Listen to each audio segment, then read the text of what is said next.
Good evening friends. இந்த ஆடியோவில் சில ஈக்விட்டி ஸ்டாக்ஸை பற்றி பார்க்கலாம். ஃபஸ்ட்டு இந்த என்எம்டிசி அப்படின்னு கேட்டிருக்காங்க. என்எம்டிசி இப்போ அது ட்ரேட் ஆகிற ப்ரைஸ் 76 பைசாவில் இருக்குது. இவன் 86 50 காசுலேருந்து இறங்கிக்கிட்டே இருக்கான். அதாவது இந்த ஜனவரி மாதம் நியூ இயர் பிறந்ததில்ல 2026 சுத்தமாக சரியே இல்லை. அந்த ஃபஸ்ட்டு 2 நாள் 3 நாள் ஜிலுகு புலுகுன்னு எல்லா ஷேரும் மேலே போச்சு. அதுக்கப்புறம் கதற அடிக்கிறாங்க. எனக்கு தெரிஞ்சு 2026 மோசமான இயராக அமைஞ்சிருமோ ஷேர் மார்க்கெட்டுக்கு அப்படின்ற மாதிரி தோணுது. வெயிட் பண்ணி தான் பார்க்கணும். அதாவது 12 மாதத்தில் 6 மாதம் பழுக்க இறக்க அடிப்பானுங்க போலுக்குது. அதுக்கடுத்து 6 மாதம்தான் மேலே ஏற்றுவானுங்க போலுக்குது அப்படின்ற மாதிரி தான் எனக்கு தோணுது. இந்த என்எம்டிசி இப்போ 76 ரூபா 36 பைசாவில் ட்ரேட் ஆகுது. இதுக்கு RSI 14 பார்த்தோம்னா 38 இருக்குது. ஸோ இது ஃபர்தராக பியர் ட்ரெண்டில் தான் இருக்குது. இது கண்டிப்பாக இதுக்கு ஸ்ட்ராங்கஸ்ட்டு சப்போர்ட்டுன்னு பார்த்தா 66 ரூபா அந்த ரேஞ்சில் தான் இருக்குது. அதாவது இன்னும் இங்கேருந்து ஒரு 10 ரூபா இது இறங்கும் அப்படின்ற மாதிரி தான் டெக்னிக்கலாக இருக்குது சார்ட்டில். ஃபஸ்ட்டு சப்போர்ட் அதுக்கு முன்னாடி 72 ரூபாவில் ஒன்று இருக்குது. ஏன்னா அந்த 72 ரூபாவை தான் அவன் அதிகப்படியாக போன 2025 அக்டோபரில் தொட்டுட்டு மேலே போயிருக்கான், நவம்பரில் தொட்டுட்டு மேலே போயிருக்கான், டிசம்பரில் தொட்டுட்டு மேலே போயிருக்கான். டிசம்பரில் நல்லா மேலே போயிட்டு ஜனவரிலேருந்து இப்போ கீழே வந்துக்கிட்டு இருக்கான். ஸோ அந்த 72 அங்கே ஒரு சப்போர்ட் இருக்குது. பட் அந்த சப்போர்ட்டை மோர் தென் டைம் அவன் தொட்டு ஏறதுனால இந்த வாட்டி அந்த 72 வந்தானா கண்டிப்பாக உடைச்சிரும். உடைச்சிதுன்னா வெரி ஸ்ட்ராங்கஸ்ட்டு சப்போர்ட்டுனா 66 ரூபாயில் தான் இருக்குது இந்த என்எம்டிசியில். இதுதான் இப்போ இருக்கிற அந்த சார்ட்டில் இருக்கிற பொசிஷன். RSI கேண்டில் 6லேயும் அப்படி தான் இருக்குது. EMI கிராஸ் ஓவரில் அவன் பியரிஸ் உள்ள என்ட்ரி ஆகிட்டான். இதோட ஃபண்டமெண்டல் நம்ம செக் பண்ணலாம். வேல்யூவேஷன் ரேஷியோ PE ரேஷியோ பார்த்திங்கன்னா கம்மியாக தான் இருக்குது. அதாவது லோ வேல்யூவேஷன் ஸ்டாக்ஸ் அப்படின்னு சொல்லுவாங்கள்ல. லோ வேல்யூவேஷன்னா இன்னும் அதில் அந்த சூடு பிடிக்கிற அளவுக்கு இதில் எந்த ஒரு இம்பேக்டும் கிடையாது. லோ வேல்யூவேஷன் ஸ்டாக் இது. PE ரேஷியோ கம்மியாக இருக்குது. டிவிடெண்ட்ன்ற மாதிரி ப்ரைஸ் டு புக்கு கம்மியாக தான் இருக்குது. ரிட்டர்ன் ஆன் ஈக்விட்டி அருமையாக இருக்குது. அதாவது க்ரோத்துக்கு எதை பேஸ் பண்ணுவாங்கன்னா ரிட்டர்ன் ஆன் ஈக்விட்டியை செக் பண்ணுவாங்க. அப்போது ரிட்டர்ன் ஆன் ஈக்விட்டியை செக் பண்ணும்போது ரிட்டர்ன் ஆன் ஈக்விட்டி நல்லா இருக்குது. அப்போ இது க்ரோத்தபிள் இருக்குது அப்படின்ற மாதிரி காட்டுது. டிவிடெண்ட் எவ்வளோ கொடுக்குறான்? டிவிடெண்ட் 4.32% கொடுக்குறான். வெரி ஃபஸ்ட் கிளாஸாக டிவிடெண்ட் கொடுக்குறான். நல்லா இருக்குது டிவிடெண்ட்டு. அதோட PEG ரேஷியோ அதை செக் பண்ணாலும் அதுவும் லோ வேல்யூவேஷனில் தான் இருக்குது. ஸோ இதோட ஃபண்டமெண்டல் டோட்டலாக நம்ம செக் பண்ணி பார்த்ததில் இப்போ இது கரண்ட் பொசிஷனில் இது க்ரோத் ஆகிறதுக்கான வாய்ப்புகள் இருக்குது. ஏன்னா இதுக்கு மேலே அது இறங்கினா அந்த 52 வீக் லோன்றது 60 ரூபாயிலே என்னமோ தான் இருக்குது. ஹை 86 ரூபாய் 72 பைசாவில் இருக்குது. ஸோ இவன் இப்போ இருக்கிறதே 76. ஸோ அதை தான் இப்போ ரீசெண்டாக தான் அந்த ஹால் டைம் ஹையை போய் தொட்டுட்டு அங்கேருந்து ஒரு 10 ரூபாய் இறங்கியிருக்கு. ஸோ இன்னும் 10 ரூபாய் இறங்கும். 76லேருந்து நான் சொன்ன மாதிரி 66 தான் அதுக்கு வெரி வெரி ஸ்ட்ராங்கான சப்போர்ட். நம்ம அங்கே போய் இதை ஃபோக்கஸ் பண்ணலாம். இது ஆல்ரெடியே இந்த 76 ரூபா 36 பைசாவே ரொம்ப அட்ராக்டிவான ப்ரைஸ் தான். நம்ம இங்கேயே கன்சிடர் பண்ணுற மாதிரி ஃபீல் பண்ணால் இங்கே தான் ஒரு 50 ஷேரை வாங்கிக்கணும். அது கண்டிப்பாக 66 வரும்ன்றது சார்ட்டில் எனக்கு அப்படி தான் தோணுது. சார்ட்டில் அப்படி தான் இருக்குது. அங்கே வரும்போது நம்ம இன்னும் கொஞ்சம் அக்குமுலேஷனை அங்கே ஸ்டார்ட் பண்ணலாம். இப்படி தான் இந்த ஸ்டாக்ஸில் பண்ணணும்.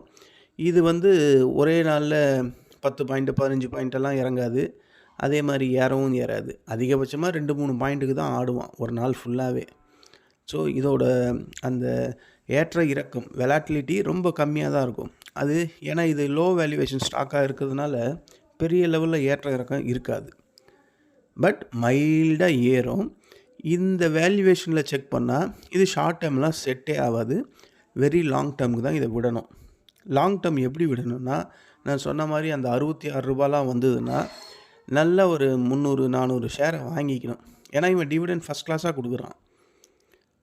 அப்போது அந்த டிவிடெண்ட்டுக்காகவாது இவன் இறங்கி தொலைகிறானே வச்சுக்கோங்க. டிவிடெண்ட்டாவது போகும்ல வருஷத்துக்கு. ஸோ ஒரு 10 டிவிடெண்ட் வந்தாவே 10 வருஷத்துக்கு நீங்கள் போட்ட காசே வந்துடும். அதுக்கப்புறம் இருக்குது ஃப்ரீ ஷேர் தானே அப்படின்ற கான்செப்டில் தான் இதில் உள்ளே வரணும். மற்றபடி வேல்யூவேஷன்லலாம் ஃபஸ்ட்டு ஸ்டாக்ஸ் நம்ம செக் பண்ணுறது இந்த என்எம்டிசியை தான். ரொம்ப வேல்யூவேஷன் வெரி லோயர் வேல்யூவேஷனில் இருக்குது. லாங் டேர்ம் ஃபஸ்ட் கிளாஸாக இருக்கும். இப்போ இருக்கிற அதோட கேபிட்டல் ஸ்ட்ரக்சர்லாம் நல்லா இருக்குது. க்ரோத்து ஃபஸ்ட் கிளாஸாக இருக்குது. க்ரோத் உண்மையாலுமே நல்லா தாங்க இருக்குது. அந்த என்ன சொல்லுது ROE எல்லாம் ROC கூட நல்லா தான் இருக்குது. மேனேஜ்மெண்ட் ரிஸ்க்கும் நல்லா தான் இருக்குது. இதை யாரெல்லாம் ஷேர் ஹோல்டர்ஸ் வச்சுருக்காங்கன்னு கேட்டால் ப்ரொமோட்டர்ஸ் 61% வச்சுருக்காங்க. FIS வந்து 13.5% வச்சுருக்காங்க. மியூச்சுவல் ஃபண்டு 7% வச்சுருக்காங்க. இன்சூரன்ஸ் கம்பெனி 7% வச்சுருக்காங்க. அதர் டிஐஸ் அவங்க வந்து 0.13% தான் வச்சுருக்காங்க. நான் இன்ஸ்டிடியூஷன் வந்து ஒரு 12% வச்சுருக்காங்க. ஸோ ஓவரால் பார்த்தா பெரிய தலைங்க எல்லாமே இருக்குது இது உள்ள. இது இப்போ இறங்கிக்கிட்டு இருக்குது. இதுக்கு இதுக்கு எப்போ ரிசல்ட்டுன்னு தெரில, Q3 ரிசல்ட்டு. அதை பேஸ் பண்ணி இது இன்னும் ஃபர்தராக இறங்குமா அப்படின்ற மாதிரி நம்ம செக் பண்ணணும். இது வந்து லாங் டேர்ம் தான் நல்லாயிருக்கும். நான் ஆல்ரெடி சொல்லிட்டேன். Quality, growth, capital structures, management risk எல்லாமே நல்லாயிருக்கு. இது வந்து மெயின் ஃபோக்கஸ் பண்ணுறது மைனிங் அண்ட் மினரல்ஸ் NMDCA பண்ணுற ஒர்க்கு. இது மிட் கேப் நிஃப்டியில் வருது. ஸோ இது ஸ்மால் கேப் இல்லை, மிட் கேப் நிஃப்டியில் வருது. ஸோ இதை தைரியமாக நம்ம வெயிட் பண்ணலாம் லாங் டேர்ம். ₹66 அந்த ரேஞ்சு, ₹66 ₹67 அந்த ரேஞ்சில் இது வந்ததுன்னா கண்டிப்பாக இதை ஃபோக்கஸ் பண்ணலாம். இதில் டிவிடெண்ட் நல்லா இருக்குது. இதை ஒருத்தர் பர்டிகுலராக கேட்டிருக்காரு, NMDCA பற்றி கொஞ்சம் எக்ஸ்பிளைன் பண்ணுங்கள் அப்படின்ட்டு. அதனால் அந்த ஃப்ரெண்ட்ஸ்க்காக இந்த இன்ஃபர்மேஷன் அவருக்கு கண்டிப்பாக இது யூஸ்ஃபுல்லாக தான் இருக்கும் அப்படின்னு நம்புகிறேன். அடுத்தது BHEL அப்படின்னு ஒருத்தர் கேட்டிருக்காரு. இந்த BHEL பாரத் BHEL இப்போ அது நான் ஆல்ரெடி இதை பற்றி சொல்லியிருக்கேன். 245 அதுக்கு ஃபஸ்ட்டு சப்போர்ட்டுன்னு. அந்த சப்போர்ட்டை உடச்சிட்டான். ₹242.50 ட்ரேட் ஆகுது. அதுக்கப்புறம் இருக்கிற இதுக்கு சப்போர்ட்டு ₹230 இருக்குது. அதாவது 230லேருந்து 231 அங்கே தான் இருக்குது சப்போர்ட்டு. அந்த சப்போர்ட்டையும் உடைச்சதுன்னா அதோட ₹205 தான் இருக்குது இந்த BHEL. RSI 14 டெக்னிக்கல் செக் பண்ணால் 28 இருக்குது. பீரிஷ் ட்ரெண்டுக்குள்ளே தான் வந்துட்டான். கண்டிப்பாக 230 கண்டிப்பாக சப்போர்ட் எடுக்கும். அங்கே எடுத்தால் இது நம்ம ஃபோக்கஸ் பண்ணலாம். அதாவது ஃபோக்கஸ் பண்ணுறது அப்படின்றது வந்து நீங்கள் உங்களுக்கு வாங்கணும் அப்படின்ற மாதிரி ஒரு தாட்ஸ் வந்தால் நீங்கள் போய் கொஞ்சம் கொஞ்சமாக தான் வாங்கிக்கணும். ஏன்னா இப்போ இது இறங்கு முகத்தில் இருக்குது. இறங்குச்சுன்னா 230 வரையும் இறங்கும். அதுக்கு மேலே மறுபடியும் ஒரு டெக்னிக்கல் பவுன்ஸ் கிடைக்கும். ஏன்னா RSI ஓவர்சோல் ரீஜனில் வந்ததுக்கப்புறம் எந்த ஒரு குப்பை ஸ்டாக்கு கூட ஒரு டெக்னிக்கலான பவுன்ஸ் கிடைக்கும். அது கிடைச்சிட்டு கொஞ்சம் மேலே போகும். அப்போது ஏற்கனவே நான் சொன்ன அந்த 245 சப்போர்ட் என்னவாக மாறும்னா ரெசிஸ்டண்ட்டாக மாறும். அப்போ 230லேருந்து 245 போகிறதுக்கு 15 பாயிண்ட் இருக்குது. அப்போ அந்த 15 பாயிண்ட்டை தொட்டுட்டு மறுபடியும் கீழே தான் வர்றதுக்கு வாய்ப்புகள் அதிகம். அப்போது அந்த RSI 50க்கு மேலே கிராஸ் ஆகி போயிடுச்சுன்னா மேலே போயிடும் ஃபர்தராக. அந்த 50க்கு தொட்டுட்டு மறுபடியும் கீழே வந்தால் அகைன் ஓவர்சோல் ரீஜனுக்கு வரும். அப்படி வரும்போது தான் அந்த 205 வர்றதுக்கு வாய்ப்பு இருக்குது இந்த BHELல. இதோட வேல்யூவேஷன் செக் பண்ணால் PE ரேஷியோ ரொம்ப அதிகம், ப்ரைஸ் டு புக்கும் அதிகம். ஏன்னா ரிட்டர்ன் ஆன் ஈக்விட்டியை செக் பண்ணால் ப்ரைஸ் டு புக்கு ரொம்ப அதிகமாக இருக்குது. PEG ரேஷியோ செக் பண்ணால் அதுவும் ரொம்ப அதிகமாக இருக்குது. டிவிடெண்ட்டு 0.22 தான் கொடுக்குறான். ROC ரொம்ப கம்மி. அதாவது இதோட ROEயும் ROCயும் செக் பண்ணி பார்த்தா லோயர் வேல்யூவேஷனில் இருக்குது. PE ரேஷியோ செக் பண்ணால் ஹையர் வேல்யூவேஷனில் இருக்குது. ப்ரைஸ் டு புக்கு செக் பண்ணால் அதுவும் ஹையர் வேல்யூவேஷனில் இருக்குது. அப்போது இந்த ஸ்டாக்ஸு எப்படி ஃபர்தராக மேலே போகும், அதை நம்ம தான் யோசித்து இந்த ஷேரில் என்ன பண்ணணுன்றதை புரிஞ்சுக்கணும். ஏன்னா இதில் அந்த அவன் பண்ணுற அந்த ஒர்க்கால் அவனுக்கான ப்ராஃபிட் வர்றதுன்றது ரொம்ப அதாவது லோ வேல்யூவேஷனில் இருக்குது. ROCயும் ROCEயும். அப்போது ப்ரைஸ் டு புக்கும் PE ரேஷியோ மட்டும் ஹெவியாக இருக்குது. அது எப்படி? அங்கே ஒரு டிஸ்டர்பன்ஸ் இருக்குது இந்த ஷேரில் பிஹெச்இஎல்ல. ஸோ அதனால் இதை போட்டு அடிக்கிறாங்க. ஏன்னா பிஇ ரேஷியோ ரொம்ப அதிகமாக இருக்குது, ப்ரைஸ் டு புக்கு ரொம்ப அதிகமாக இருக்குது, அதோட ரிட்டர்ன் ஆன் ஈக்விட்டி லோயர் வேல்யூவேஷனில் இருக்கக்கூடிய ஸ்டாக்குக்கு இருக்கிற அளவுக்கு இருக்குது. ஆனால் இவன் எப்படி இவ்வளோ போனான்றது தெரியல. ஸோ அதை அந்த அந்த கால்குலேஷனில் நம்ம உள்ளே போனால் நம்ம கன்ஃபியூஷனாக இருக்கும். இப்போதைக்கு இது எனக்கு தெரிஞ்சு வேல்யூவேஷனில் பிஇ வேல்யூவேஷன் அதிகமாக இருக்குது, ப்ரைஸ் டு புக் அதிகமாக இருக்குது. மற்றபடி இதில் வேறு ஒன்றுமே கிடையாது. இது கவர்மெண்ட்டு செக்டர்னு நினைக்கிறேன். பாரத் ஹெவி எலக்ட்ரிக்கலா இது பிஹெச்இஎல்? ஆமாம். இது இப்போது உண்மையை சொன்னால் இப்போ இருக்கிற இந்த ப்ரைஸ் ரொம்ப வேல்யூவேஷன் அதிகமான ப்ரைஸ் தான். ஏன்னா கண்கூட நம்ம பார்க்குறோம், ரிட்டர்ன் ஆன் ஈக்விட்டிக்கும் ப்ரைஸ் டு புக்குக்கும் பிஇ ரேஷியோக்கும் சம்மந்தமே இல்லாமல் இருக்குது. அதனால் இது இப்போ எனக்கு தெரிஞ்சு டெக்னிக்கலாக ஸ்பீக் பண்ணோம்னா இது ஓவர் வேல்யூவேஷன் ஸ்டாக். இது ஃபர்தராக இன்னும் இறங்கணும், ரொம்ப இறங்கணும். இப்போ இருக்கிற ப்ரைஸ் ரொம்ப எக்ஸ்பென்சிவான ப்ரைஸ் தான். இது மிட் கேப்பில் வருது. எலக்ட்ரானிக் எக்யூப்மெண்ட்டு தான் இவங்களோட மெயின் ஒர்க்கு. இது இங்கே சென்னையில் இங்கே இருக்குதுன்னு நினைக்கிறேன். இந்த போரூரில் இதோட ஆஃபீஸ் நான் பார்த்த மாதிரி ஞாபகம் இருக்குது. இந்த டிஎல்எஃப்க்கு ஆப்போசிட்டு உள்ள ராமாபுரத்தில் இந்த எலக்ட்ரானிக் எக்யூப்மெண்ட்டு பாரத் பிஹெச்இஎல் இருக்குது. நேரடியாகவே பார்த்துருக்கேன், பெரிய ஃபேக்ட்ரி. ஸோ இது ப்ரொமோட்டர்ஸ் யாரெல்லாம் வச்சுருக்கா? ப்ரொமோட்டர்ஸ் 63% வச்சுருக்காங்க. எஃப்ஐஎஸ் 6.5% வச்சுருக்காங்க. மியூச்சுவல் ஃபண்டு 9% வச்சுருக்காங்க. இன்சூரன்ஸ் கம்பெனி 8.5% வச்சுருக்காங்க. அதர் டிஐஸ் 3% வச்சுருக்காங்க. நான் இன்ஸ்டியூஷன் ஒரு 10.5% வச்சுருக்காங்க. இதில் எஃப்ஐஎஸ் இப்போ ரீசெண்டாக 0.06% வாங்கியிருக்காங்க. மியூச்சுவல் ஃபண்டும் 1.2% வாங்கியிருக்காங்க. அதர் டிஐஸ்ன்னு சொல்லக்கூடியவங்களும் 0.58% வாங்கியிருக்காங்க. அப்போ யார் இதில் செல் பண்ணுறான்னு கேட்டால் இன்சூரன்ஸ் கம்பெனி செல் பண்ணிக்கிட்டு இருக்கு. அந்த நான் இன்ஸ்டியூஷன் சொன்னோன்னே அவங்க செல் பண்ணிக்கிட்டு இருக்காங்க. கரண்ட்டு டீட்டெயில் இது தான் இந்த பிஹெச்இஎல். எனக்கு தெரிஞ்சு இது ஓவர் வேல்யூவேஷன் ஸ்டாக்கு. இப்போ புதுசாக நீங்கள் ஃபோக்கஸ் பண்ணுற மாதிரி இருந்தால் ஃபோக்கஸ் பண்ணாதீங்க. இது 205 வரும்போது வேணுமா இதை நம்ம ஃபோக்கஸ் பண்ணலாம். அது வரையும் இது வரும். அது வரையும் வரும்னா டைரெக்டாலாம் வராது. அந்த 230 ஃபஸ்ட்டு சப்போர்ட்டு தொட்டுட்டு ஒரு டெக்னிக்கல் பவுன்ஸ் மேலே போயிட்டு 245 தொட்டுட்டு மறுபடியும் இறங்கும். அப்படி தான் இறங்கும் இந்த பிஹெச்இஎல். அடுத்தது கிராம்ப்டன் க்ரீவ்ஸ் அப்படின்னு கேட்டிருக்காங்க.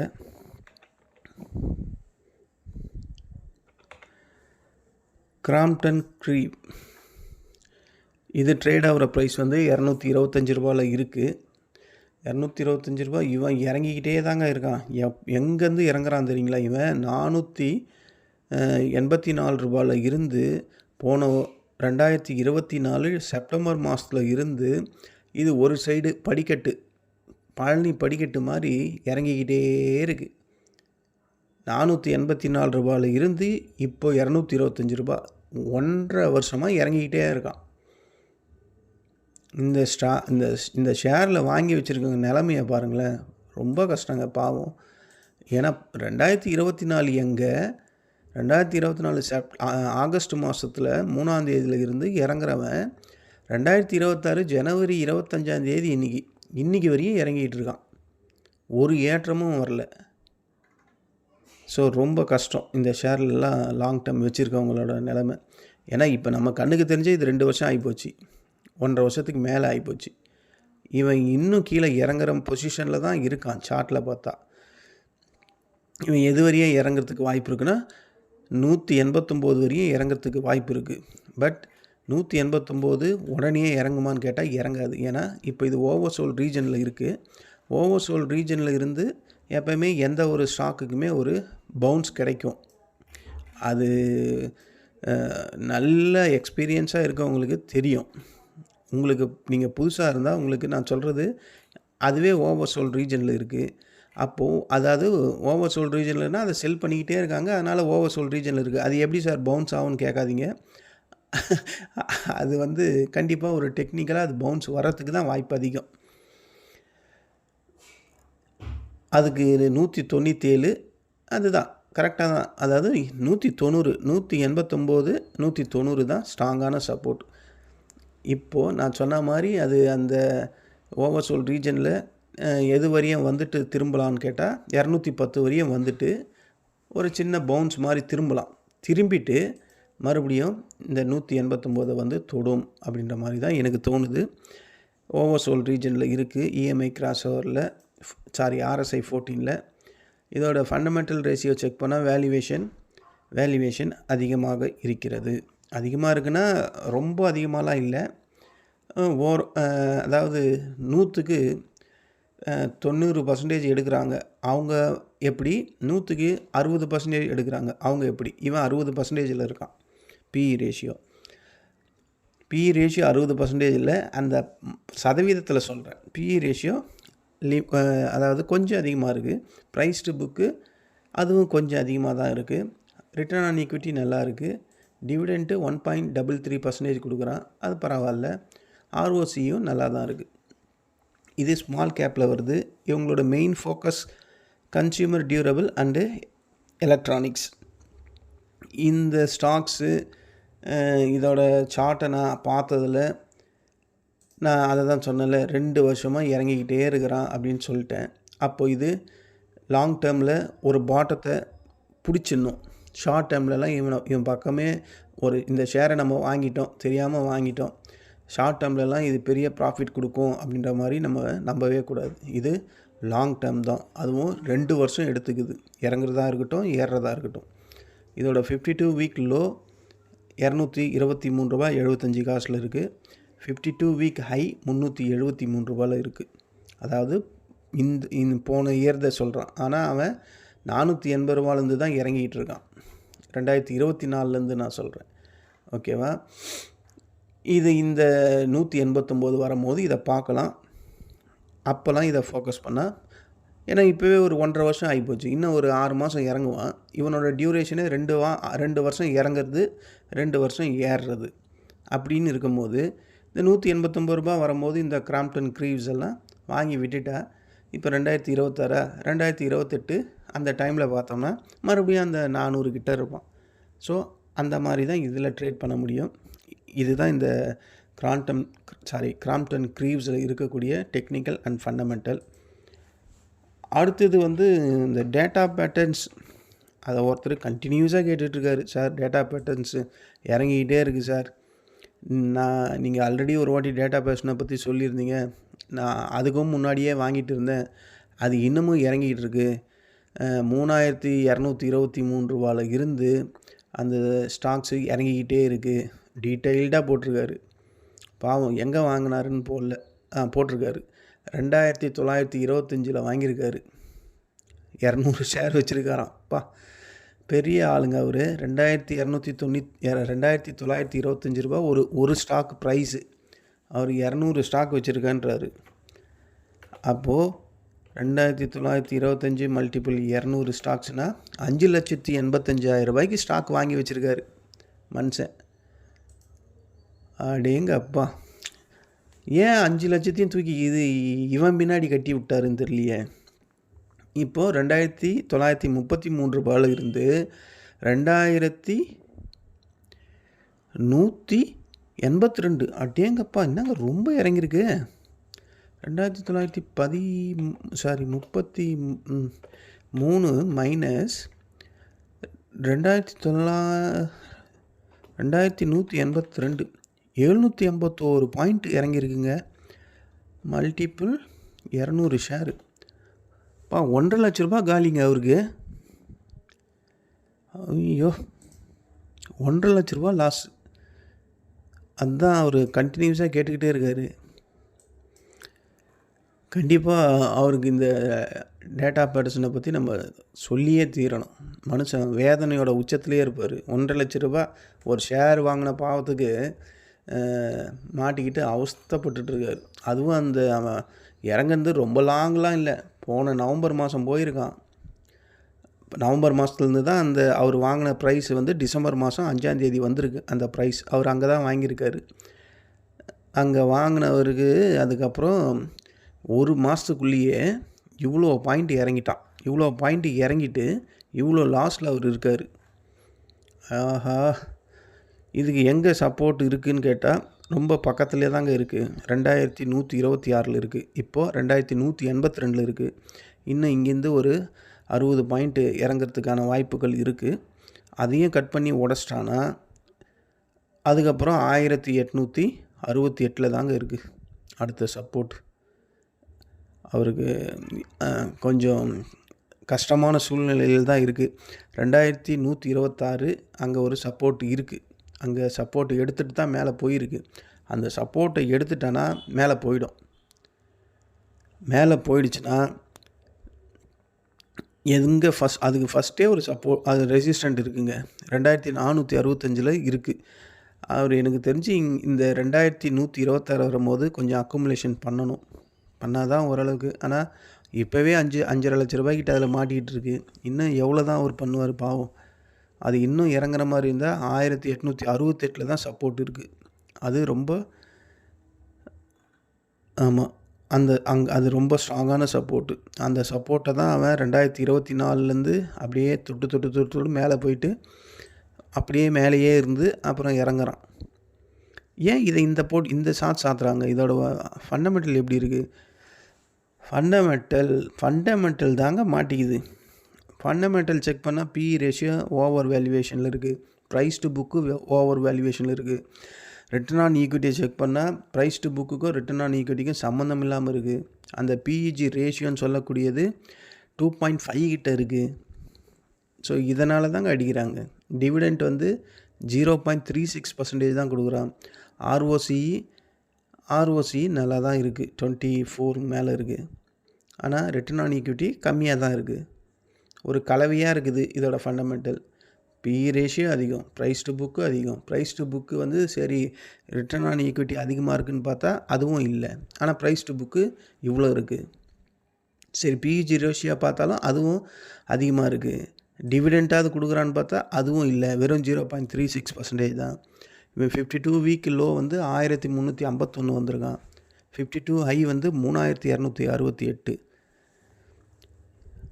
ஸோ அதுதான் இது வேறு ஸ்மால் கேப்பு ஐடி சாஃப்ட்வேரில் இருக்குது. இப்போ இருக்கிற அந்த ப்ரைஸே எனக்கு தெரிஞ்சு ஓவர் எக்ஸ்பென்சிவான ப்ரைஸ் தாங்க இது. அவர் ரொம்ப ஹையில் மாட்டிக்கிட்டாருன்னு நினைக்கிறேன். க்ரோத் எல்லாம் ஓரளவுக்கு நார்மலாக தான் இருக்குது. ஆனால் என்ன சொல்கிறது, ஓவர் வேல்யூவேஷனில் தான் இருக்குது. அதனால தான் இதை போட்டு அடிக்கிறாங்க. இது கடைசியாக லாஸ்ட்டு ஃப்ரைடே 2300 இருந்து 110 பாயிண்ட் இறங்கியிருக்கான். ஒரு நாளைக்கு 100 பாயிண்ட்டு, 150 பாயிண்ட், 200 பாயிண்ட்லாம் இறங்குனா இதில் இன்வெஸ்ட்மெண்ட் பண்ணிடுங்களோட மனநிலைமை எப்படி இருக்கும்? அவங்களுக்கு தூக்கம் வருமா? கஷ்டம். ஒரு நாளைக்கு 110 பாயிண்ட் இறங்குறாங்க இவன் அசால்ட்டாக. Last Friday 111 பாயிண்ட்டே இறங்கியிருக்கான். அதாவது ஒரு நாளைக்கு 5% இறங்குறான். பேங்க்கில் 7% கொடுக்கறதுக்கு 12 மாதம் எடுத்துக்கிறான். இவன் ஒரு நாளுக்கே 5% கொடுக்குறான் லாஸு. அதனால தான் அவர் பாவம் கதறாரு. இது 2126 ஃபஸ்ட்டு சப்போர்ட் பிரதர். அதுக்கப்புறம் இருக்கிற சப்போர்ட்டு 1868. அதுக்குள்ளே இது ஓவர்சோல் ரீஜனுக்கு இப்போவே ஓவர்சோல் ரீஜனில் தான் இருக்குது. இங்கேருந்து ஒரு டெக்னிக்கலாக ஒரு பவுன்ஸ் வரும். அந்த டெக்னிக்கல் பவுன்ஸ் வந்தாலும் அதுக்கு ரெசிஸ்டண்ட் பக்கத்துலேயே வேறு இருக்குது. 2465 இருக்குது ஒரு ரெசிஸ்டண்ட்டு. அங்கே போச்சுன்னா மறுபடியும் அதை ஸ்ட்ராங்காக உடைச்சா தான் ஆச்சு. உடைக்கலனா மறுபடியும் கீழே தான் வரும். கீழே வந்தால் 1868 கண்டிப்பாக டச் பண்ணிட்டு போகும் இந்த டேட்டா பேட்டர்ன்ஸ். ஏன்னா வேல்யூவேஷன் ரொம்ப ஹெவியாக இருக்குது. ஹெவியாக இருக்கிற ஸ்டாக்ஸை என்ன பண்ணுவாங்க, அடிக்க தான் செய்வாங்க. இதில் யாரெல்லாம் இருக்கிறா, ஷேர் ஹோல்டர்ஷன் பேட்டர்ன்ஸில் செக் பண்ணால் ப்ரொமோட்டர்ஸ் 42% வச்சுருக்காங்க. எஃப்ஐஸ் 12% கிட்ட வச்சுருக்காங்க.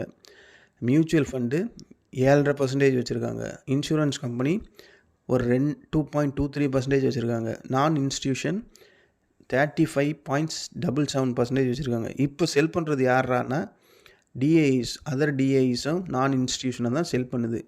மியூச்சுவல் ஃபண்டும் எஃப்ஐஎஸும் இன்சூரன்ஸ் கம்பெனியும் கொஞ்சம் கொஞ்சமாக வாங்கிக்கிட்டு இருக்கு. ஆனால் செல் பண்ணுற பர்சன்டேஜ் வாங்குகிற பர்சன்டேஜை விட அதிகமாக இருக்குது. நான் இன்ஸ்டிடியூஷன் சொல்கிறவங்க அதிகப்படியாக விற்றுக்கிட்டு இருக்காங்க. இந்த எஃப்ஐஎஸ் லிமிட்டாக வாங்குறாங்க, மியூச்சுவல் ஃபண்டு கொஞ்சமாக வாங்குறாங்க, இன்சூரன்ஸ் கம்பெனி கொஞ்சமாக வாங்குது. இந்த 3 பேர் வாங்குகிற குவான்டிட்டி அவங்க செல் பண்ணுறாங்க பார்த்தியா, டபுள் மடங்காக இருக்குது. அதனால தான் இது இறங்கிக்கிட்டு இருக்குது இந்த டேட்டா பேட்டர்ன்ஸ். ஸோ இது ஓவர் வேல்யூவேஷனில் இருக்குது பிரதர். அது இல்லாமல் நீங்கள் வேறு 2925 போய் வாங்கி வச்சுருக்கீங்கன்றீங்க. அதுவும் 200 ஷேரு இப்போவே 1.5 லட்ச ரூபா லாஸில் இருக்குது உங்களுக்கு. என்ன சொல்கிறதுனே தெரியல. இதெல்லாம் வெயிட் பண்ணணுங்க. வெயிட் பண்ணால் கண்டிப்பாக இதெல்லாம் சாதாரண ஷேரே கிடையாது. இது ஸ்மால் கேப் வேறல்ல, நம்ம ஸ்மால் கேப் தானே சொன்னோம். ஆமாம், ஸ்மால் கேப் வேறு. இதெல்லாம் நியூஸ் வந்தால் தொப்புன்னு கீழே விழும். இதுதான் ஃப்ரெண்ட்ஸ் நீங்கள் கேட்டதுக்கான டீட்டெயில். என்ன பண்ணணும், ஏது பண்ணணும், ஆவரேஜ் பண்ணலாமா அப்படின்றதெல்லாம் நீங்கள் தான் முடிவு பண்ணணும். இதுதான் இப்போது இன்னைக்கு தேதியில் இதோட டெக்னிக்கல் அண்ட் ஃபண்டமெண்டல் இப்படி தான் இருக்குது. அடுத்தது கேஆர்பிஎல் ஒன்று கேட்டிருக்காங்க. அதில் என்னென்னா அதோட ஃபண்டமெண்டல்ஸ், அதோட ப்ரைஸ், அதாவது சார்ட்டு 325 ரூபாயில் இருக்குது. 325 ரூபா அங்கே தான் இருக்குது. அதுக்கு ஃபஸ்ட்டு சப்போர்ட்டு 290 ரூபாயில் தான் இருக்குது. அப்போது இது இன்னும் இறங்குறதுக்கு எவ்வளோ பாயிண்ட் இருக்குது? 35. இன்னும் ஒரு 35 பாயிண்ட் கீழே இறங்கும். இவன் ஆல்ரெடி ஓவர் சோல் ரீஜனில் இருக்குது. அப்போது சப்போர்ட் எங்கே எடுப்பான்? 300 ரூபாயில் ஒரு சப்போர்ட் எடுப்பான். 300 ரூபாயில் சப்போர்ட் எடுத்துகிட்டு ஒரு டெக்னிக்கலாக ஒரு பவுன்ஸ் கிடைக்கும். 304 ரூபாயில் ஒரு சப்போர்ட் இருக்குது. அப்போனா இன்னும் 20 பாயிண்ட் இறங்கிட்டு ஒரு டெக்னிக்கல் பவுன்ஸில் மேலே போகும். மேலே போயிட்டு அகைன் அந்த மேலே அந்த RSI 50% ஸ்ட்ராங்காக கட் பண்ணிச்சுன்னா ஃபர்தராக மேலே போயிடும். அப்படி போகலன்னா மறுபடியும் கீழே வரும். கீழே வந்தால் எது வரையும் வரும்னா 290 ரூபா வரும். அதுதான் அதுக்கான ஸ்ட்ராங்கஸ்ட்டு சப்போர்ட்டு இந்த கேஆர்பிஎல்ல. இதோட ஃபண்டமெண்டல் எப்படி இருக்குது? ஃபண்டமெண்டல் செக் பண்ணால் PE ratio lower valuation, price to book lower valuation, PEG ratio lower valuation, return on equity lower valuation, dividend 1.07 கொடுக்குறான், ROCE நல்லா இருக்குது, இது பெட்டராக இருக்குது. ஸோ இந்த ஸ்டேட்மெண்ட்டை வச்சு பார்த்தா க்ரோத்து ரொம்ப கம்மியாக இருக்குது. ஓகேங்களா? ப்ரைஸ் டு புக்கு சுத்தமாக ஓவர் வேல்யூவேஷன், PE ரேஷியோவும் ஓவர் வேல்யூவேஷன். இந்த ஃபண்டமெண்டலை செக் பண்ணி இப்போ இருக்கிற இந்த ப்ரைஸை நம்ம பார்த்தா 325 ரூபா ரொம்ப சீப்பான ப்ரைஸ் தான். இந்த இடமே வெரி அட்ராக்டிவாக வாங்கக்கூடிய இடம்தான். ஆனால் இப்போ இது இறங்கு முகத்தில் இருக்குது. இது ஸ்மால் கேப். இவன் என்ன பண்ணுறான்? இவனோட மெயின் ஒர்க்கு ரைஸ் ப்ராசஸிங், அரிசி சம்மந்தமாக ஏதோ இருக்கான். இதோட ஷேர் ஹோல்டர்ஸ் பேட்டர்னை செக் பண்ணால் ப்ரொமோட்டர்ஸ் 61% வச்சுருக்காங்க, FIS 7.3%, மியூச்சுவல் ஃபண்டு 0.19%, அதர் டிஐஸ் 6.74%, நான் இன்ஸ்டிடியூஷன் 25.33%. இதில் இந்த நான் இன்ஸ்டிடியூஷன் ஹெவியாக செல் பண்ணிக்கிட்டு இருக்காங்க. FIS கொஞ்சம் பை பண்ணுறாங்க, அதர் டிஐஸ் அப்படின்னு சொல்கிறவங்களும் பை பண்ணிகிட்டு இருக்காங்க. இதில் ஹெவியாக செல் பண்ணுறது நான் இன்ஸ்டிடியூஷன் பண்ணுது. மியூச்சுவல் ஃபண்டும் கொஞ்சமாக செல் பண்ணிக்கிட்டு இருக்குது. இது இப்போ அதனால தான் இறங்கிக்கிட்டு இருக்குது. இது ஸ்மால் கேப்புனாவே ஏதாவது நியூஸ் ஃப்ளோவுக்கு பெருசாக அடி வாங்கும். இவன் பெருசாக இறங்குறாங்க. ஒரு நாள் ட்ரேட் ஆனாவே 10-15 பாயிண்ட்டுன்னு இறங்குது. ஸோ இது இன்னும் இறங்கும் அப்படின்ற மாதிரி தான் சார்ட்டில் இருக்குது.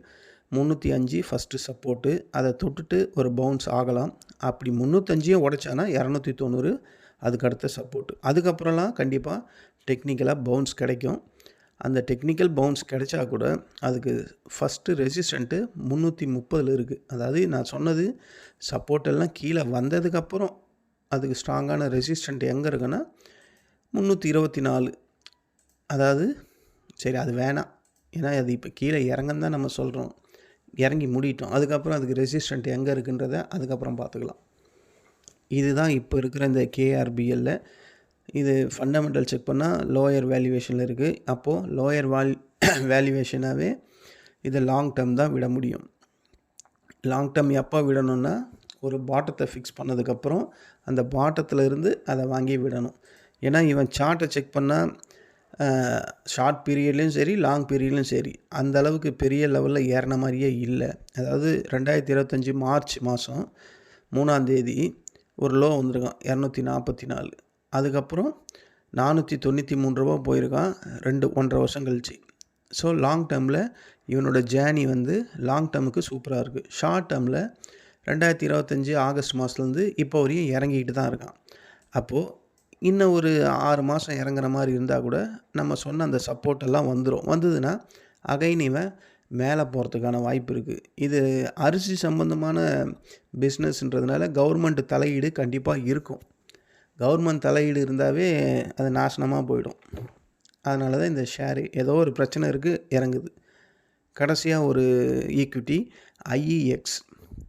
ஐஇஎக்ஸ் வந்து இது நடுவில் தான் இப்போ ஏதோ ஒரு ரீசெண்டாக இதில் ஏதோ ஒரு கப்ளிங் ஒர்க்கு அந்த ஏதோ ஒரு ஒர்க்கு அந்த மாதிரி தான் வந்தது. எக்யூப்மெண்ட் கப்ளிங்கு என்னவோ ஒரு நியூஸில் வந்தது. அதுலேருந்து இவன் இறங்க ஆரம்பித்தான். அதாவது 130 ரூபா வந்தான்னு நினைக்கிறேன். ஆமாம் 130 தான். ஒரு பெரிய பீரிஷ் கேண்டில் வந்து ஆமாம் 2025 ஜூலை மாதம் வந்திருக்கு. அதாவது 188 ரூபாயில் இருந்தால் ஏதோ கவர்மெண்ட் சைட்லேருந்து ஒரு நியூஸ் வந்தது. அங்கேருந்து கடலில் குடித்தா மாதிரி குடிச்சிட்டான். எங்கே வந்து அது ஒரு நாளில் மட்டும் அவன் இறங்கின ஒரு நாள்லங்க ஒரே ஒரு நாளில் ட்ரேட் பண்ணதில் 187 ரூபாயில் இருந்து 130 ரூபாய்க்கே வந்திருக்கான். 50 பாயிண்ட் இறங்கியிருக்கான் ஒரு நாளில். அதில் கேப் டவுன் ஓப்பனிங் வந்து ஒரு 20 பாயிண்ட்டு. மார்க்கெட் ஓப்பன் ஆனதுக்கப்புறம் 30 பாயிண்ட் இறங்கியிருக்கான். ஸோ அவனோட மிகப்பெரிய கேண்டில், இவ்வளோ பெரிய கேண்டில் அவனோட வாழ்க்கையிலே வந்திருக்கவே முடியாதுன்னு நினைக்கிறேன். ஆஹா, இவனோட கேண்டில் 6 பேட்டர்னை பார்த்தா முக்கால்வாசி எல்லாமே அவ்வளோ பெரிய கேண்டில் தாங்க இருக்குது. எப்போ வந்திருக்கு? செப்டம்பர் 2024 ஒரு பெரிய கேண்டில் வந்திருக்கு. அதுக்கப்புறம் ஜூலை மாதம் 2024 ஒரு பெரிய கேண்டில் வந்திருக்கு. இவன் பெரிய பெரிய கேண்டிலாக தாங்க வந்திருக்கான். இந்த ஐஇஎக்ஸு இறங்கும் போதெல்லாம் ஏறும் போது அந்த மாதிரி பெரிய கேண்டில்லாம் அந்தளவுக்கு பெருசாக இல்லை. ஆனால் இந்த ஜூலை மாதம் 2025 வந்த கேண்டில் தான் இந்த சார்ட்லேயே பெரிய கேண்டில். ஸோ அவன் அந்த ரேஞ்ச் பவுண்டில் ஓடிக்கிட்டு இருக்கான். ஜூலை 25 இருந்து அந்த 145க்கும் இந்த 130க்கும் தான் ட்ரேட் ஆகிட்டே இருந்திருக்கு இந்த 6-7 மாதமாக. இப்போ என்ன பண்ணிட்டான்னா அந்த ஸ்ட்ராங்கான 130 உடச்சிட்டு கீழே ஸ்ட்ராங்காக ஒரு பியர் கேண்டில் வச்சுருக்கான். இதுக்கு அடுத்த சப்போர்ட் எங்கே இருக்குதுன்னு பார்த்தா 118 தான் இருக்குது. ஸோ அப்போ 118 வரையும் இந்த ஸ்டாக்ஸு இறங்கும் அப்படின்ற மாதிரி தான் இருக்குது. 118.70 அதான் 119 ரூபா வரையும் இது இறங்கும் ஐஇஎக்ஸ் அப்படின்ற மாதிரி தான் சார்ட்டில் இருக்குது. ஆர்எஸ்ஐயில் வந்து 37 இருக்குது. அது எப்படியும் ஓவர்சோல் ரீஜன் எண்டு வரையும் போவான். எண்டு வரையும் போனான்னா நான் சொன்ன மாதிரி 118 வந்து டச் பண்ணும். அப்போது இந்த இடத்துல போய் நம்ம இதை ஃபோக்கஸ் பண்ணலாம். இதோட ஃபண்டமெண்டல் செக் பண்ணால் பிஇ ரேஷியோ ரொம்ப வேல்யூவேஷன்லாம் இல்லை, நார்மலாக தான் இருக்குது. Price to book, return on ஈக்விட்டியை செக் பண்ணால் ப்ரைஸ் டு புக்கு கொஞ்சம் அதிகமாக இருக்குது. பட் ரிட்டர்ன் ஆன் ஈக்விட்டி நல்லா இருக்கிறதுனால ஓகே தான். டிவிடெண்ட்டு 2.37% கொடுக்குறான், நல்லா தான் இருக்குது. ஆர்ஓசியும் நெகட்டிவ் கேபிட்டல் எம்ப்ளாய்டு அப்படின்னு காட்டுறான். அப்போனா இவன்கிட்ட ரிசர்வ் மணி வந்து நல்லா வெயிட்டாக வச்சுருப்பான். நெகட்டிவ் கேபிட்டல் எம்ப்ளாய்டுனா எம்ப்ளாயி சம்மந்தமாக அது மூலிமா வரக்கூடிய மணி அந்த அளவுக்குலாம் இல்லை. அப்போது ரிசோர்ஸ் கையில் ஹெவியாக வச்சுருப்பாங்க அப்படின்ற மாதிரி தான் இதுக்கு அர்த்தம். ஸோ இது வந்து இதுவும் small cap, power generation and டிஸ்ட்ரிபியூஷனில் இருக்குது. இது இப்போதைக்கு அந்த வேல்யூவேஷனில் வந்து ரிட்டர்ன் ஈக்விட்டிலாம் நல்லா தான் இருக்குது. ஆனால் ப்ரைஸ் டு புக்கு கொஞ்சம் அதிகமாக இருக்க மாதிரி தான் காட்டுது. ப்ரைஸ் டு புக்கு வந்து 11க்கு மேலே இருக்குது. இப்போது 11க்கு மேலே இருந்ததுன்னா அப்போ இந்த ப்ரைஸ் வந்து ரொம்ப வேல்யூவேஷன் அதிகம். அப்போ நான் சொன்ன மாதிரி அந்த எவ்வளோ சொன்னேன், 118 தானே சொன்னேன். 118 வந்தால் அப்போ அதோடய வேல்யூவேஷன் கண்டிப்பாக குறைஞ்சிரும். ஏன்னா இவனோட 52 வீக் லோவே வந்து நேற்று வந்திருக்கானே, நேற்று தான் பிரிண்ட் பண்ணியிருக்கான் வெள்ளிக்கிழமை 127 ரூபா 0.06 பைசாவில். இவனோட 52 வீக் ஐ வந்து 215 ரூபாயில் இருக்குது. ஸோ இந்த பிஇ ரேஷியோ வந்து 27 கிட்ட இருக்கிறதுனால தான் இதை அடிக்கிறாங்க. ப்ரைஸ் டு புக்கும் கொஞ்சம் அதிகமாக இருக்கிறதுனால அடிக்கிறாங்க. ஸோ நான் சொன்ன மாதிரி 118 வந்தால் இதை நம்ம அழகாக கன்சிடர் பண்ணலாம். இதில் வந்து ஷேர் ஹோல்டர்ஸ் ப்ரொமோட்டர்ஸே காணும், ப்ரொமோட்டர்ஸே இல்லை. எஃப்ஐஸ் மட்டும்தான் 11.41% வச்சுருக்காங்க. மியூச்சுவல் ஃபண்டு 27.12% வச்சுருக்காங்க. இன்சூரன்ஸ் கம்பெனி 5.23% வச்சுருக்காங்க. அதர் டிஐஸ் வந்து 2.6% வச்சுருக்காங்க. நான் இன்ஸ்டியூஷன் 53.64% வச்சுருக்காங்க. இப்போ இதில் யாரெல்லாம் செல் பண்ணுறாங்கன்னா எஃப்ஐஏ செல் பண்ணுறாங்க, மியூச்சுவல் ஃபண்ட் செல் பண்ணுறாங்க, இன்சூரன்ஸ் கம்பெனி செல் பண்ணுது. நான் இன்ஸ்டியூஷன் சொல்லக்கூடியது மட்டும் 3.26% வாங்கிக்கிட்டு இருக்கு. அதர் டிஐஸ் வந்து மைல்டாக வாங்கிட்டுருக்காங்க. இதுதான் இந்த கம்பெனியில் இருக்குது. இது small cap, power generation and டிஸ்ட்ரிபியூஷனில் இருக்குது. இது கண்டிப்பாக அந்த ஸ்ட்ராங் சப்போர்ட்டை உடச்சிட்டான். 130 இப்போ 127.53 பைசாவில் ட்ரேட் ஆகுது. அப்போ 118 இதுக்கு அடுத்த சப்போர்ட்டு. கண்டிப்பாக இந்த ஐஇஎக்ஸ் வந்து அது வரையும் வர்றதுக்கு வாய்ப்பு இருக்குது. நம்ம அங்கே இதை ஃபோக்கஸ் பண்ணலாம். அதுக்குள்ளே அதோட அந்த பிஇ ரேஷியோ வேல்யூவேஷனும் ஓரளவுக்கு குறைஞ்சிரும். இதுதான் ஃப்ரெண்ட்ஸ் நீங்கள் கேட்ட கேள்விகளுக்கான இந்த ஸ்டாக்ஸ் பற்றிய detail and fundamental and technical இப்போ இருக்கிற கரண்ட் பொசிஷனில். இந்த ஆடியோவில் நான் டிஸ்கஸ் பண்ணுற எல்லாமே வந்து ஒரு எஜுகேஷன் பர்பஸ் தான். அதாவது இந்த ஷேர்ஸோட கரண்ட்டு பொசிஷன் என்ன, அதோட ஃபண்டமெண்டல் எப்படி இருக்குது அப்படின்ற மாதிரி மட்டும்தான் நான் அதில் டிஸ்கஸ் பண்ணியிருக்கேன். நான் அதனால தான் முக்கால்வாசி இந்த மாதிரி ஈக்விட்டி ஷேர்ஸ் பண்ணும்போது சார்ட்டை கூட காட்டுறதில்லை. ஏன்னா காட்டக்கூடாதுன்னு ரூல் இருக்கிறதுனால நான் அதை காட்டுறதில்லை. அதே மாதிரி ஃபண்டமெண்டல் கூட எக்ஸ்போஸ் பண்ணக்கூடாதுன்னு தான் சொல்லுவாங்க. அதனால தான் நான் அந்த பர்சன்டேஜ் கூட சொல்கிறது கிடையாது. பட் ஓவராலாக எல்லாமே சொல்கிறது தான். அதிகமாக இருக்குது, கம்மியாக இருக்குது அப்படின்ற மாதிரி தான் சொல்கிறேன். இதெல்லாம் வந்து ஒரு பையிங் ரெக்கமெண்டேஷனோ இல்லை செல்லிங் ரெக்கமெண்டேஷனோ கிடையாது. ஜஸ்ட்டு ஒரு எஜுகேஷன் பர்பஸ் தான். இதில் ஆல்ரெடி ஷேர்ஸை வாங்கி வச்சு ஹோல்ட் பண்ணியிருக்கவங்களுக்கு அவங்க விருப்பப்பட்டு கேட்குறத பேஸ் பண்ணி அந்த இன்ஃபர்மேஷனை நான் இதில் எக்ஸ்பிளைன் பண்ணுறேன். ஒரு எஜுகேஷன் பர்பஸ்க்காக மட்டும்தான். இது ஒரு டிஸ்க்ளைமர். ஏன்னா நான் வந்து செபியில் ரிஜிஸ்டர் பண்ண பர்சன் கிடையாது. அந்த ஒரே ஒரு நோக்கத்துக்காக சொல்ல வேண்டியது, டிஸ்க்ளைமர் சொல்ல வேண்டியது என்னுடைய கடமை. நான் சொல்லிட்டேன். இந்த ஆடியோ உங்களுக்கு பிடிச்சிருந்தா என்னுடைய இந்த சேனலை சப்ஸ்கிரைப் பண்ணுங்கள். உங்கள் ஃப்ரெண்ட்ஸ் அண்ட் ரிலேட்டிவ்ஸ் ஃபார்வர்ட் பண்ணி அவங்களையும் சப்ஸ்கிரைப் பண்ண சொல்லுங்கள். வேறு ஒரு ஈக்விட்டி ஸ்டாக்ஸில் நம்ம மீண்டும் சந்திக்கலாம். நன்றி, வணக்கம்.